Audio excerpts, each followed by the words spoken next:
ল্যাংড়া রুবেল পায়ে আঘাতপ্রাপ্ত হয়। একটি বিদেশি পিস্তল, 2 রাউন্ড গুলি।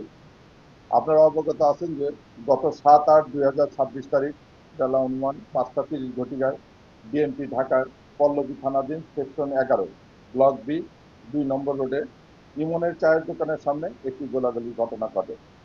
উক্ত ঘটনায় ভিকটিম আলমগীরের পেটে এবং মাথায় গুলিবিদ্ধ হয়। একই ঘটনায় জ্যোৎস্না নামে জনৈক মহিলা, পথচারী মহিলা, পায়ে গুলি লেগে আঘাতপ্রাপ্ত হন। এ বিষয়ে ভিকটিমের স্ত্রী রিনা আক্তার পল্লবী থানায় বাদী হয়ে একটি মামলা দায়ের করেন। ডিবি টিম ঘটনাস্থলে উপস্থিত হয়ে ছায়া তদন্তের মাধ্যমে ভিডিও ফুটেজ সংগ্রহ করে তথ্য প্রযুক্তি এবং ম্যানুয়াল পদ্ধতিতে গোলাগুলির কাজে ব্যবহৃত টয়টো প্রিমিও গাড়ি, যার রেজিস্ট্রেশন নম্বর ঢাকা মেট্রো গ 45 58 61 চিহ্নিত করে। গাড়ির প্রকৃত মালিক কুখ্যাত মাদক ব্যবসায়ী রুবেল ওরফে রাঙ্গা রুবেল। হামিদ মাদক সিন্ডিকেটের অপরাধের সদস্য এবং গোলাগুলির ঘটনার সাথে সম্পৃক্ত অন্যান্য আসামিদের নাম প্রকাশ করে। ল্যাংড়া রুবেলের সহযোগী পারভেজ এবং রাব্বিকে পল্লবী থানাধীন কালসি এলাকা হইতে গ্রেপ্তার করা হয়। একই সময় তাদের নিকট থেকে ল্যাংড়া রুবেলের ব্যবহৃত একটি সাদা রঙের টয়টো ভক্সি গাড়ি, যার রেজিস্ট্রেশন নম্বর ঢাকা মেট্রো চ 12 63 এবং এর ভিতরে থাকা 1000 পিস ইয়াবা উদ্ধার করা হয়। ব্যাপক জিজ্ঞাসাবাদে আসামি পারভেজ এবং রাব্বি জানায় যে রুবেল ওরফে ল্যাংড়া রুবেলের স্ত্রী ও তার পরিবারের সদস্যরা গাজীপুর জেলার একটি স্থানে আত্মগোপন করে রয়েছে।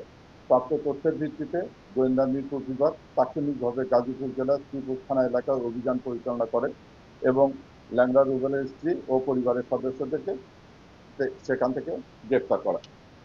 ল্যাংড়া রুবেলের স্ত্রী জিজ্ঞাসাবাদে জানায় যে গুলিবর্ষণের ঘটনায় প্রত্যক্ষ মূল আসামি ল্যাংড়া রুবেল ও তানজিন আহমেদ ওরফে বাপ্পা ওরফে শুটার বাপ্পা মিরপুর ঢাকা থেকে ঢাকার বাইরে পলায়নের জন্য প্রস্তুতি নিচ্ছে।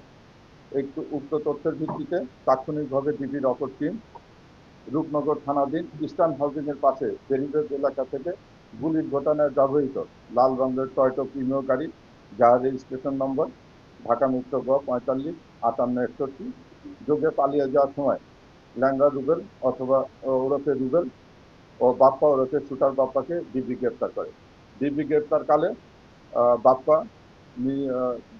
গাড়ির ভিতর থেকে বের হয়ে যখন দৌড়ে পালানোর চেষ্টা করে তখন সে একটা ওয়ালের সঙ্গে ভেতর থেকে পড়ে সে পায়ে ল্যাংড়া রুবেল পায়ে আঘাতপ্রাপ্ত হয়। পরবর্তীতে তাকে আমরা হসপিটালে নিয়ে যাই, তারপর ফ্র্যাকচার হয়েছে, তাকে ব্যান্ডেজ করে নিয়ে আসা হয়েছে।